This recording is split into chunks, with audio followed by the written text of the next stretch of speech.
अपने हौसले बुलंद कर मंजिल तेरे बहुत करीब है। अपने हौसले बुलंद कर मंजिल तेरे बहुत करीब है। बस आगे बढ़ता जा यह मंजिल ही तेरा नसीब है। तो दोस्तों, मैं राहुल सर आप सभी का अपने चैनल विद्या मंत्र बाय स्टार पे स्वागत करता हूं।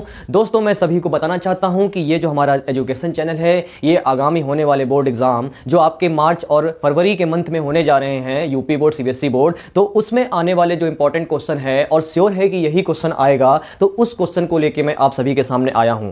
तो बच्चों, मैं आप सभी को सबसे पहले बाल दिवस की हार्दिक शुभकामनाएं देना चाहता हूं। तो आप सभी को पता है आज बाल दिवस है, जो आपके लिए बहुत महत्वपूर्ण दिन है। तो बच्चों, ये समय सभी के जीवन में एक बार जरूर आता है। तो ऐसे जीवन में हमने भी बाल दिवस बहुत मनाया है, तो आप सभी को बाल दिवस की बहुत से बहुत शुभकामनाएं। तो बच्चों, आप सभी को मालूम है कि बाल दिवस जो 14 नवंबर को मनाया जाता है, ये पंडित नेहरू जो हमारे पीएम थे, यानी प्रथम प्रधानमंत्री थे हमारे भारत देश के, तो उनके जन्मदिन के उपलक्ष्य में मनाया जाता है। तो बच्चों, उन्हीं ने एक ऐसा लाइन बोला था कि जो एजुकेशन को बिल्कुल इफेक्ट करता है, एजुकेशन को, मतलब एजुकेशन के बारे में उन्होंने बताया हुआ था। देखिए क्या बताया था उन्होंने कि only through right education can better order of society be built up.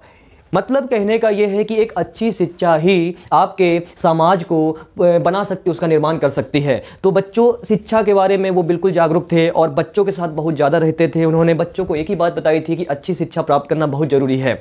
तो बच्चों, आपको मैं बता दूं कि education is the most powerful weapon you can use to change the world. तो बच्चे, ये आपके नेल्सन मंडेला जो अफ्रीका के राष्ट्रपति थे, जिन्होंने गोरों और कालों का फर्क खत्म किया, तो उन्होंने भी ये बात कही थी। तो बच्चे, आप सभी लोग जो बोर्ड एग्जाम की तैयारी कर रहे हैं, तो जो टाइम आपका बचा हुआ है, तो उस टाइम को बिल्कुल ही मिस यूज ना करें, उसका यूज करें, अपनी पढ़ाई में फोकस करिए। तो बच्चों, मैं आप सभी का ज़्यादा समय नहीं लूंगा और मैं आपको बताना चाहूँगा कि आज मैं आपके लिए क्लास 12th का एक वीडियो लेके आया हूँ, जिसमें मैंने इंपॉर्टेंट क्वेश्चन बताए हुए हैं अवकलन के, जिसको डिफरेंशिएशन बोलते हैं। तो बच्चों, ये जो आपका अवकलन चैप्टर है, तो इससे रिलेटेड जो क्वेश्चन आते हैं, जैसे अवकलन हुआ, अवकलन के अनुप्रयोग हुआ, यानी एप्लीकेशन ऑफ डिफरेंशिएशन, उसके बाद आपका समाकलन हुआ, समाकलन का अनुप्रयोग हुआ, समाकलन, इंटीग्रेशन और एप्लीकेशन ऑफ इंटीग्रेशन, आपके जो क्वेश्चंस आएंगे इसके, ये आपके मान लीजिए कि 45 के ऊपर, यानी 44 48 तक के नंबर के आपके बोर्ड एग्जाम में क्वेश्चन आएंगे इससे, इस टॉपिक से।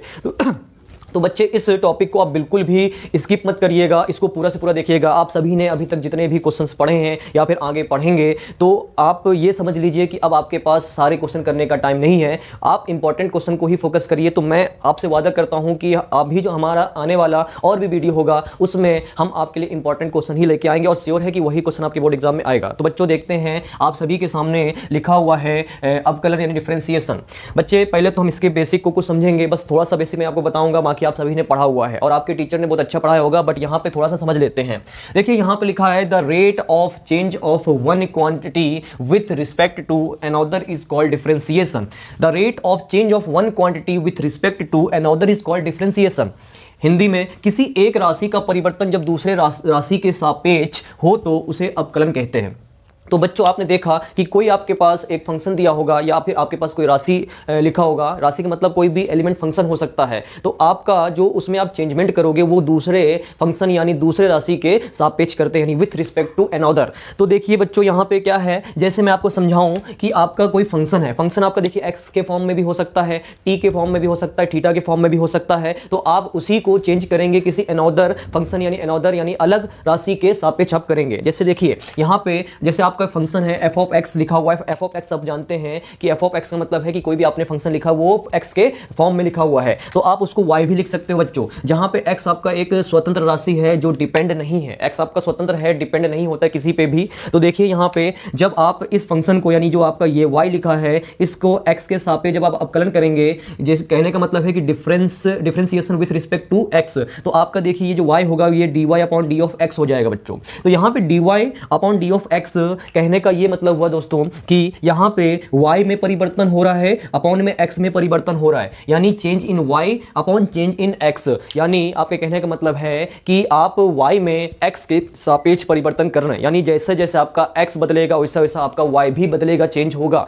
तो बच्चे देखिए, जैसे मैं आपको एग्जांपल दूं कि मैंने बोला कि एक कार है वो किसी स्पीड से जा रही है, उसकी कोई ना कोई स्पीड है, जब स्पीड से जा रही तो कोई ना कोई टाइम ले रही होगी। तो मैंने बोला कि वो जो कार है वो जाके एक डिवाइडर से या एक खंबे से जाके टकरा गई, तब उसकी जो स्पीड है यानी गति है उसमें क्या परिवर्तन हुआ। तो देखिए जो इसकी गति में परिवर्तन होगा वो समय के सापेक्ष होगा, यानी टाइम के रिस्पेक्ट में होगा। तो ऐसे ही आपका क्या होता है, कोई फंक्शन किसी अदर फंक्शन के सापेक्ष यानी रिस्पेक्ट में अगर चेंज हो रहा हो तो उसी को हम बोलते हैं अवकलन। तो बच्चों अगर आपने अवकलन बिल्कुल भी नहीं पढ़ा है तो आप हमारे साथ ये पढ़ सकते हैं, और यकीन मानिए कि अगर आपने अवकलन सीख लिया तो समाकलन जो आपका जो चैप्टर है वो इसी के ऊपर डिपेंड है, बस इसका अपोजिट हो जाता है समाकलन। तो बच्चों ये जो टॉपिक है ये आपके लिए बहुत इंपॉर्टेंट है, तो इसको फोकस करिएगा। अब ये आपने समझ लिया है, अब मैं इससे रिलेटेड कुछ आपको फार्मूले बताऊंगा, फार्मूले आप उसको लर्न कर लीजिएगा, बिकॉज अगर आपने फार्मूले लर्न नहीं किए तो आप इनके कोई एक भी क्वेश्चन सॉल्व नहीं कर पाएंगे। तो इनके अगर क्वेश्चन आपको सॉल्व करना तो फार्मूले आपको लर्न होना चाहिए, बिकॉज बोला जाता है कि मैथ में फार्मूला और कैलकुलेशन जो होता है वही मैथ को ईजी बनाता है, और मैथ से ईजी सब्जेक्ट कोई नहीं है बच्चों, ठीक है। तो आप मैथ में फार्मूले और कैलकुलेशन जो है आप अपनी स्ट्रॉन्ग कर लीजिए, आपका मैथ अच्छे से हो जाएगा। मैं गारंटी लेता हूं कि आपके मैथ में आपको 100 आउट ऑफ 100 दिलाऊंगा, ठीक है बच्चों। तो मैं अभी आपके सामने कुछ इंपॉर्टेंट फार्मूले नोट करता हूं, इसको आप देख लीजिए।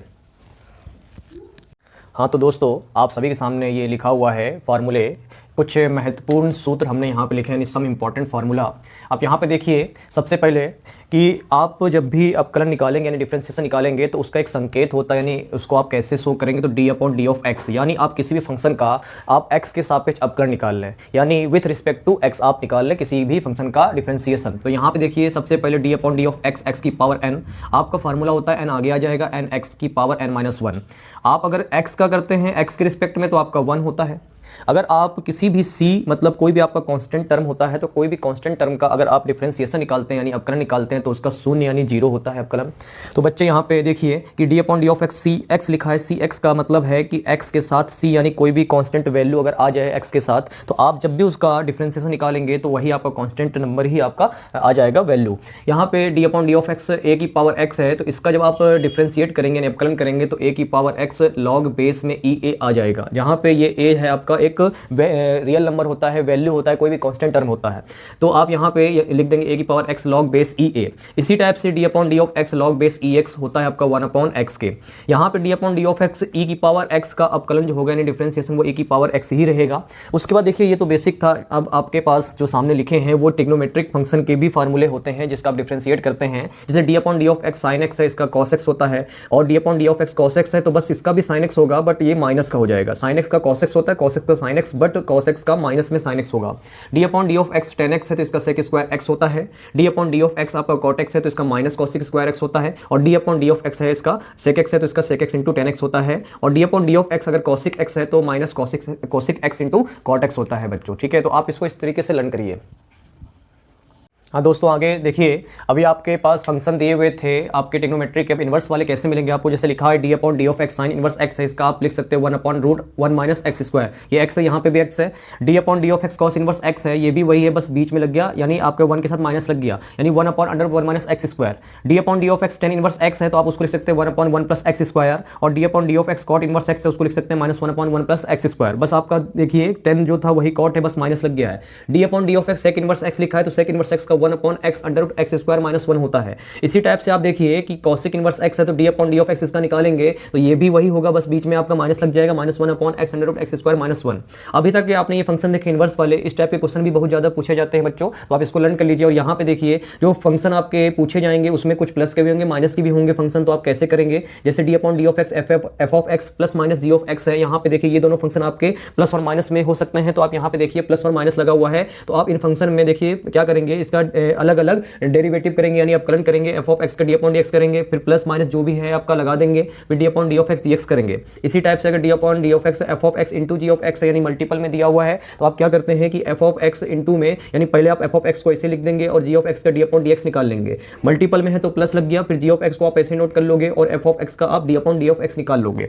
इसी टाइप से आपका अगर डिवाइड में है d upon D of x f of x upon में जी ऑफ एक्स, तो क्या करते हैं आप जी ऑफ एक्स को ऐसे आप छोड़ दोगे यानी आपका जो सेकंड फंक्शन है सही छोड़ दोगे आप, और d upon D of x कर दोगे फर्स्ट फंक्शन का, फिर बीच में माइनस लगेगा, फिर फर्स्ट फंक्शन ऐसे छोड़ दोगे आप और d upon D of x आपका हो जाएगा सेकंड फंक्शन का, और अपॉन में आपका सेकंड फंक्शन जो भी नीचे आपका डिनोमिनेटर में दिया होता है, हर में दिया होता है, उसका आप स्क्वायर कर देते हैं दोस्तों। तो आपने इसका स्क्वायर कर दिया। अब आपके सामने लास्ट में लिखा है d upon D of x root x equal to 1 upon 2 root x होता है आपका। अगर इसमें आपका रूट टी होता, अगर यहाँ रूट टी होता तो आपका 1 अपॉन 2 रूट टी हो जाता है दोस्तों, ठीक है। तो देखिए आपके सामने ये हमने कुछ फार्मूले लिखे थे, अब हम आपके सामने वही क्वेश्चन लेके आएंगे जो आपके लिए बहुत इंपॉर्टेंट है, तो बिल्कुल भी वीडियो स्किप ना करिएगा। अगर आपने स्किप किया तो आपको बिल्कुल भी समझ में नहीं आएगा बच्चों, ठीक है। तो आप इसको नोट कर लीजिए।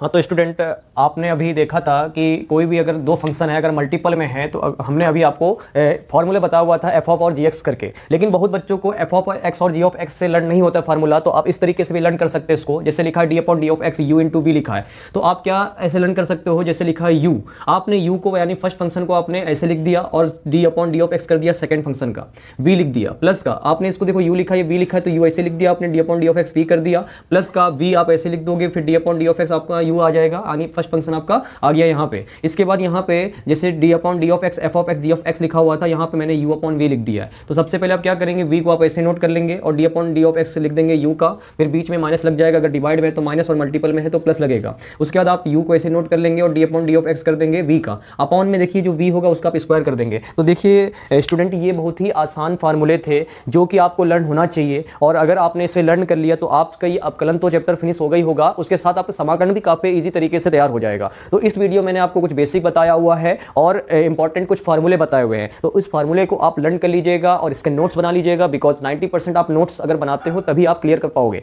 तो आप क्या करिएगा, इसका नोट्स बनाइएगा और आगे जो मैं वीडियो लाऊंगा वो इंपॉर्टेंट क्वेश्चन के ही होंगे, केवल उसमें क्वेश्चन इंपॉर्टेंट होगा। तो आप सभी लोग बिल्कुल तैयार रहिए कि आपको ऐसे क्वेश्चन मिलने वाले हैं जो आपके लिए बहुत ही महत्वपूर्ण होंगे। तो बच्चों आपने जहां भी पढ़ा, जैसे पढ़ा, बहुत अच्छे से पढ़ा है और सभी टीचर ने आपको अच्छा पढ़ाया होगा, बट मैं आपको कुछ इंपॉर्टेंट ही बताऊंगा जो बोर्ड एग्जाम में बिल्कुल वही आने की पूरी तरीके से संभावना। और बिल्कुल आप मुझ पर यकीन करिए, विश्वास करिए, विश्वास एक बहुत बड़ी चीज़ होती है, आप विश्वास करेंगे तो आपको अच्छा मिलेगा। तो मैं आपको अब नेक्स्ट वीडियो पे मिलता हूं जिसमें मैं आपको कुछ महत्वपूर्ण आपके क्वेश्चंस होंगे वो मैं बताऊंगा और भी चीज़ें मैं एक्स्ट्रा बताऊंगा जो आपके लिए बहुत ही ज़्यादा जरूरी है बोर्ड एग्जाम में। तो ठीक है दोस्तों, मैं आपसे अलविदा लेना चाहूँगा और फिर से मैं आपको बाल दिवस की हार्दिक शुभकामनाएं देता हूँ दोस्तों। तो जय हिंद दोस्तों।